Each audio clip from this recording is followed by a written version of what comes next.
તો hello everybody welcome back to the another blog. તો કહે તો ઘરે જ હાલ ને તો ઘરે અત્યારે એને કાંડ છે ગજબનો કે એને ઘરમાં લાઇટ નથી આવી તો ફોનની ફેસલાઇટ ચાલુ છે, ક્યાંય લાઇટ નહીં ઘરમાં. ઘરમાં શું છે કે આ છે અમારો ઘરનો રોબોટ છે કે જે ઓટોમેટિક સ્વિચ મતલબ કે કંઈ અર્થિંગ બર્થિંગ કરંટ બર્ન્ટ એવું થાય ને એ ઓટોમેટિક પડી જાય બરાબર, પણ એની અંદર લાઇટ નથી. જો ઓફ લાઇટ છે, સ્વિચો બધી ચાલી ગયો. આ ને લાઇટની સ્વિચ છે, આ પંખાની સ્વિચ છે ને આ ચાર્જની સ્વિચ છે. ચાર્જનું કોઈ કામ કરતું છે ચાલુ ને બંધ કરી દઈએ નહીં. પંખાની સ્વિચ ચાલુ છે, લાઇટની સ્વિચ ચાલુ છે, પણ તો જો ઘરમાં મતલબ કે લાઇટ નથી. દિયાબત્તી માતાજી નીકળે જેથી થોડું ઘરમાં આંજવાળું રહે બરાબર, પણ ઘરમાં મતલબ ક્યાંય લાઇટ નથી. જો આ પાછળનો રૂમ છે, એમાં જો કે સ્વિચો બંધ જ છે. ચાલુ કરીએ તો કે લાઇટ નહીં આવે. જો પંખો સ્વિચ ચાલુ કરી, લાઇટની ચાલુ કરી, પણ તો કાંઈ ચાલુ નથી. લાઇટ વહી ગઈ છે ક્યારની લગભગ જો કે છે ને આખો દિવસમાં ઘરમાં 6 થી 7 લાઇટ હોય એમ. નગરપાલિકાવાળા હમું કરે છે કે મસ્તી કરે, શું કરે ખબર નથી પડતી. રમત કરતા લાગે, ઘડી ટાઈમપાસ કરતા લાગે, જેથી કરી છે ને લોકોને મજા આવે એમ, હુંવાણ થાય. પણ આ એમને નથી ખબર પડતી કે ઘરમાં અમુક લોકો કેવા હેરાન થાય એમ. એના ઘરે મતલબ કે માની લો કે નાના છોકરા બરાબર એને લાઇટ ન હોય, એને હુવડાવવું કઈ રીતે, એને રાખવા કઈ રીતે લગા જે કંઈ એક રીતે કંઈ તો નગરપાલિકા હોય એમ તો નહીં કહેવાય, પણ બીજી જે જીઆઈડીસીવાળા રહ્યા ને એને સખ્ત ને સખ્ત બેદરકારી કહેવાય ભાઈ. એમ કરવું હોય તમારે હરખું તો આખો દી લાઇટ કાપીને કમ્પ્લીટ હરખું કરી નાખો. આ ઘડીક તમે 15 મિનિટ લાઇટ ચાલુ રાખો, 15 મિનિટ પછી કાપી નાખો, ઘડી પાછી લાઇટ આપો, ઘડી પાછી લાઇટ કાપી નાખો. આ બેદરકારી કહેવાય ફૂલે ફૂલે એમ કહો ને. પણ જોકે અમને કંઈ કહેવાવાળું કોઈ નહીં ને એટલે અમને મજા આવે એમ. એનું કોઈ એમ થાય કે એમનું કોઈ કહેવાવાળું નહીં, એનું કોઈ કમ્પ્લેન કરવાવાળું નહીં ને એટલે હાલ્યા રાખે એમ નોર્મલી. આ જોયું છે ઘરમાં ક્યારે લાઇટ આવે, કારણ કે લગભગ 15 થી 20 મિનિટ થાય કે લાઇટ જતી રહી છે, હજી લાઇટ નથી આવી ને ગરમી થાય છે ફૂલ વાત જવા થાય. કેમ કે આ વરસાદ પડ્યો નહીં જેથી કરીને ગરમી હજુ ગઈ નથી. એટલે વરસાદ નથી પડ્યો પ્લસ કે લાઇટ નથી અને ગરમી એવી થાય કે વાત જવા દે એમ. હવે લાઇટ જોઈ છે 15 થી 20 મિનિટ થઈ ગયા, લાઇટ નથી આવી હજુ, ક્યારે આવી છે જોઈએ છીએ. ટાઈમ જો મતલબ કેટલો છે ખબર, અત્યારે 7:40 થઈ ગઈ છે બરાબર. હવે જોઈએ છીએ 7:20 લાઇટ ગઈ હતી, 20 મિનિટ થઈ છે હજુ લાઇટ નથી, ક્યારે આવે છે આપણે જોઈએ છીએ બરાબર. તો ભાઈ જો લાઇટ નહીં આવવું તો આવે ને કે કાંઈ નહીં. મને લાગી ગયા છે ભૂખ ને હજુ તો લાવ્યો છું મસ્ત મજાના પડીકા. જો પોપરિંગ બાલાજીની, આ બાલાજીના સંજાબી તડાકા બરાબર. ભૂખ આપણને લાગી હોય તો આપણે પેલા ખાઈ લઈએ થોડું, તેથી મગજ કામ કરે ને કે પૂછે કે શું કરું શું નહીં આવે, પેલા ખાઈ લે થોડું. ચલો તો ફાઇનલી ગાઈસ આપણો નાસ્તો પતી ગયો અને લાઇટ હજુ લગભગ આવી નથી. વાગ્યા કેટલા ખબર હે? 7:10 મિનિટની વાર છે, મતલબ કે 40 મિનિટ થઈ ગઈ છે. 8:10 મિનિટની વાર છે બરાબર. અને એટલે મતલબ કે જો ને લાઇટ નથી આવી તો લાઇટ નથી આવી, પણ તો આપણે જો રાંધવાનું કામ કરતો ઘરે મતલબ છે ચાલુ જ છે. એવું નથી કે નથી લાઇટ આવી તો જમવાનું નથી બનાવવું એવું કાંઈ નહીં. પણ જો સુગાડી કેવા કર્યો છે અમારા મિસેસ. જો અમારી જે સેલ્ફી સ્ટિક છે ને જે વિડીયો શૂટ કરું છું એનામાં ફોન શૂટ કર્યો, મતલબ સેટ કર્યો છે અને લાઇટ ચાલુ કરી દીધી, જમવાનું કામ ચાલુ છે.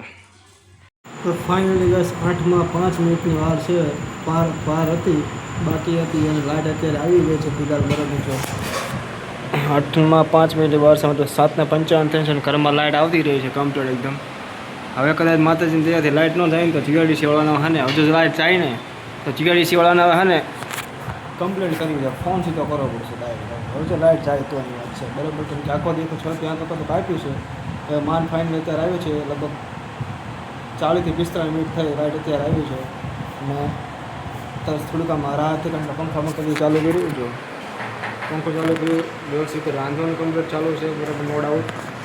અને હું તો ઘરે આરામથી બેઠો છું, પંખો ચાલુ કર્યો કોઈ ઉપાડી જેવું અત્યારે તો નથી કાંઈ. પછી લાઇટ જાય તો કદાચ થાય તો કોઈ બાય ચાન્સ વસ્તુ અલગ છે બધું. હવે તો લાઇટ જાય તો હવે જીઆઈડીસી વાળાને ફોન જ કરવો પડશે, હવે નહીં મળે.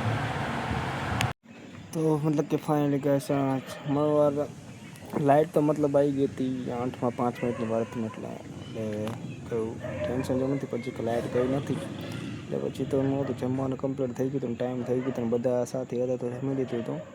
અને અત્યારે હાલ હું છે ધાબા ઉપર, કે ધાબા ઉપર તો હોવાના ઈચ્છા છે પણ એને કહેવાનો મિનિંગ એમ છે વરસાદમાં તો માહોલ છે ને તો કહેવાય નહીં કે વરસાદ રાતે કદાચ આવે ને પછી મસ્ત ઊંઘ આવી ને પછી આગું પથારી લઈ એની કરતાં બરાબર કે નીચે હોવું તે કે હાલતું હોય ત્યારે કડીક પર બેઠો છું માઇન્ડ ફ્રેશ કરવા માટે. પવન આવે ટાટો એવો મસ્ત મજાનો બોલે મતલબ કહેવાય ને કે બગા પણ ચાલુ થઈ ગયા છે. હવે કામ 9:30 થયા છે, બધું કામ ટોટલી બધું પતી ગયું છે. હવે વિચાર છે સીધા અને એટેન્ડ જે મતલબ કે એડિટિંગ જે બધું બાકી છે વ્લોગનું, જે પણ મળ્યું વ્લોગનું બધું કામ પતાવી પછી સીધું મતલબ કે અને સુઈ જવું છે. જે કે મારા લગભગ બધીને એડિટિંગ કરતાં મારે બધીને 10 થી 15 મિનિટ થાય. પછી જે અપલોડ કરવાનું છે મારો ટાઈમિંગ છે 10:30નો, મતલબ કે યુટ્યુબની અંદર જે આપણો વ્લોગ છે એ 10:30 છે, બરાબર તમને ખબર જ છે ટાઈમિંગનો.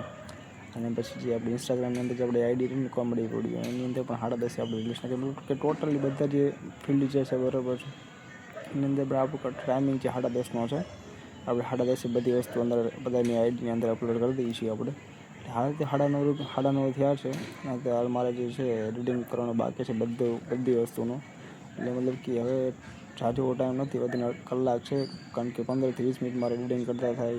પછી બધાની અંદર મારે પોસ્ટ અપલોડ કરવી, શેડ્યુલમાં નાખવાની, એટલે બધા મિનિમમ એવો ટાઈમ તો મતલબ ગયો છે. કલાક છે મારી પાસે, પણ જોઈએ તો કલાક તો મારા આરામથી વહી જશે.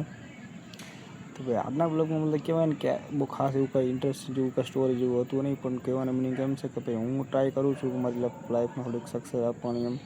અને આપણે ચેલેન્જ લીધો છે 365 દિવસનો કન્ટિન્યુ બ્લોગ નાખવાનો, પણ ક્યારેક બાય ચાન્સ મને મિસ્ટેક થઈ જાય છે અને બ્લોગ નથી અપલોડ કરાવતો, કારણ કે ફેમિલી પ્રોબ્લેમ કે પર્સનલ પ્રોબ્લેમ હોવાને કારણે. પણ તોય તે યાર હું તમને એટલો કહેવાય ને, મારે તમને પ્રાર્થના છે કે ભાઈ તમે એટલો થોડુંક તો સપોર્ટ કરી શકો એમ. બાકી સપોર્ટમાં તો કેવું ખબર છે, તમારે ખાલી સબસ્ક્રાઈબ કરવાનું છે, જ્યાં લાલ કલરનું બટન છે એને પર સબસ્ક્રાઈબ કરવાનું અને ઓલ નોટિફિકેશન ઉપર આપવાનું. બ્લોગ સારો લાગે લાઈક કરવાનું, બાકી શેર કરી દેવાનું, બરાબર. જો તમે સપોર્ટમાં કાંઈ છે અને ભાઈ એટલું જ તમારે કરવાનું છે. તમે એટલું ન કરી શકો તો યાર અમે કેમ કરીએ કે અમને કેમ મતલબ કે કેમ સપોર્ટ મળે એમ. તો કોઈ વાંધો નહીં, તમે જ્યાં ચાલુ કરશો ને તમને કોઈ સપોર્ટ નહીં આપે ને તો તમને થશે કે ના કેવું થાય પોતાનું ચાલુ કરે, પોતાના મતલબ કેવું થાય એમ જો કોઈ સપોર્ટ ના આપે ત્યારે રિયલ લાઈફમાં ત્યાં સોશિયલ મીડિયાની અંદર હતા. તો બસ એટલી મારી તમને પ્રાર્થના છે કે ભાઈ આટલો લોકોમાં સપોર્ટ આપો, જેથી કરીને મને મોટિવેશન મળે, થોડુંક આગળ વધી શકું એમ. પછી આજના વ્લોગને અહીંયા પૂરો કરીએ છીએ. મળીશું કાલે નવા બીજા વ્લોગમાં. તો રામનું સીતારામ, જય માતાજી, મળીએ.